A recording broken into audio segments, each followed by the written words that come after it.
Hello everyone, it's time for another episode of the TNA Throwback series.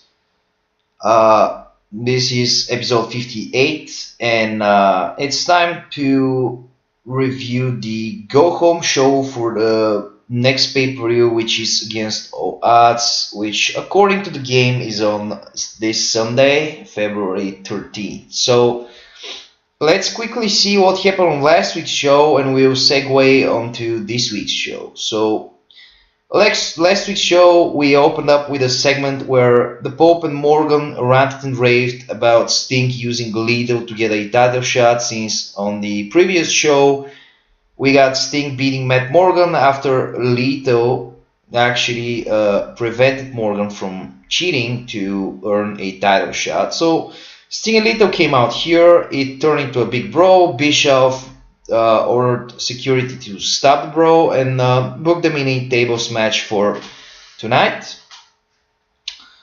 Then we got a confirmation that Hardy and RVD are gonna go one-on-one at Against All Odds. We got another tease surrounding the new shareholder coming in when Bischoff demanded Flair to. He actually demanded from a random guy to bring Flair to his office. Then we got the X Division angle that I have explained in detail, where for the past 4 weeks we got Sabin and Shelley basically screwing with Aries. He gave them both title shots, and at the end of the day they both turned on him and did a beatdown.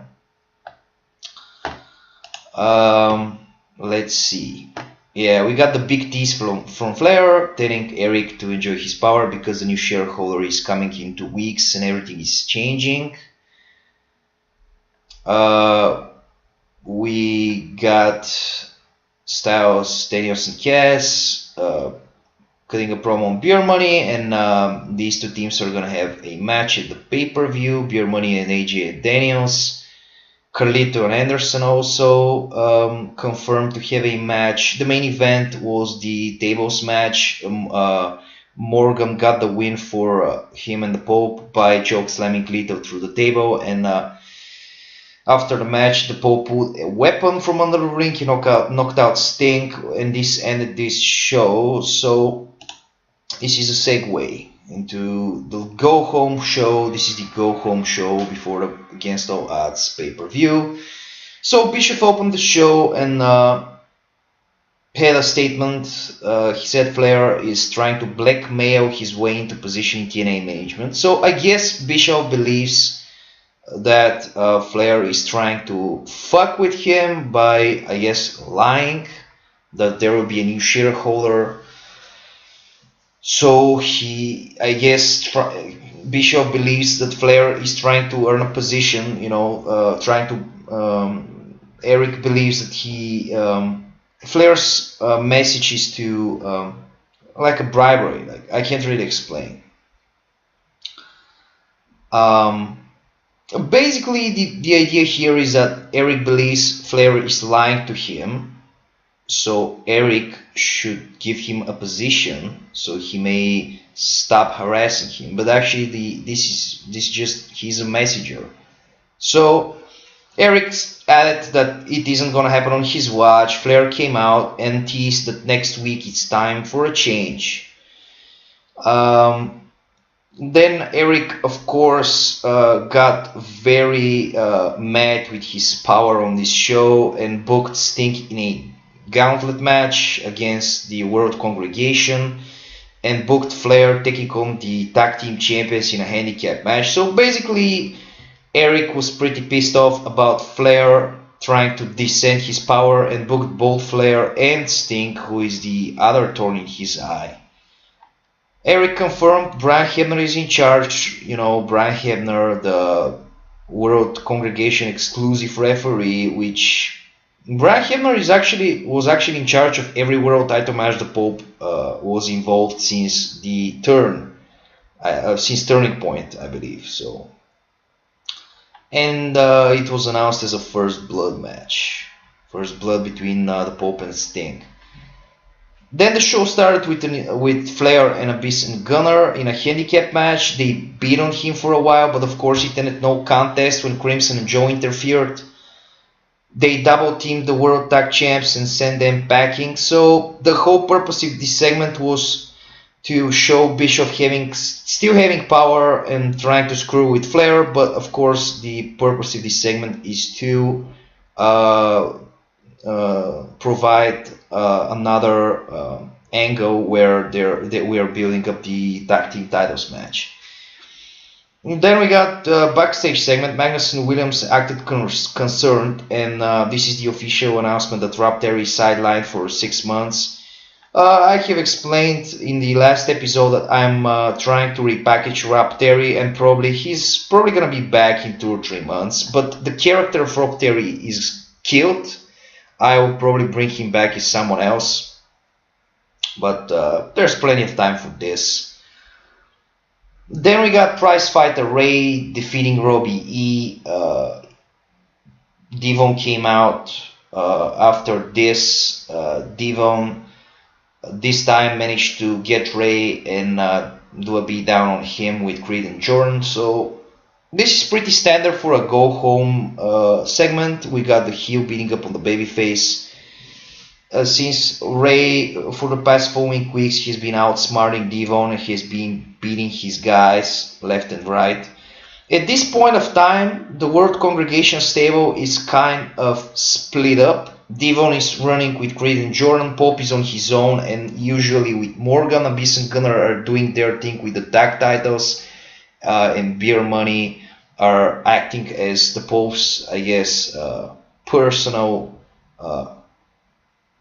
bouncers, but actually they're still a stable. It's just that they're just split in different storylines, and there's no need to pile up every storyline with all these guys. But you're gonna see what will happen since Sting is competing in a gauntlet against them tonight.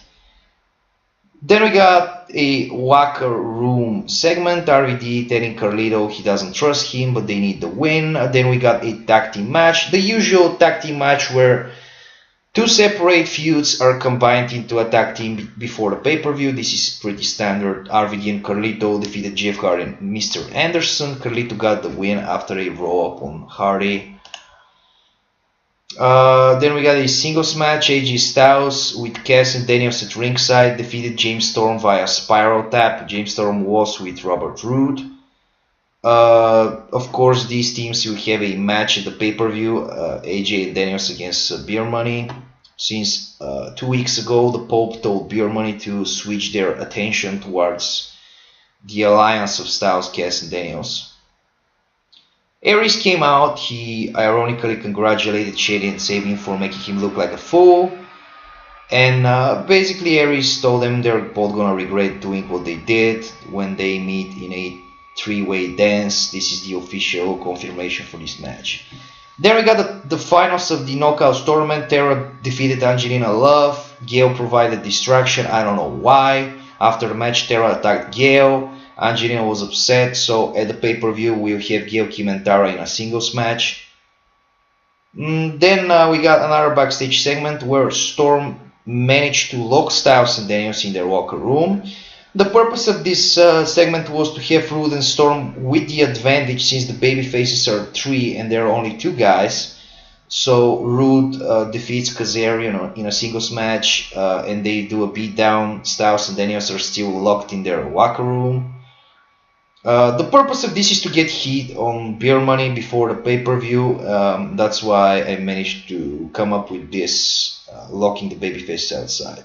Since Styles already picked up the win over Storm, so we needed to do something for Beer Money here.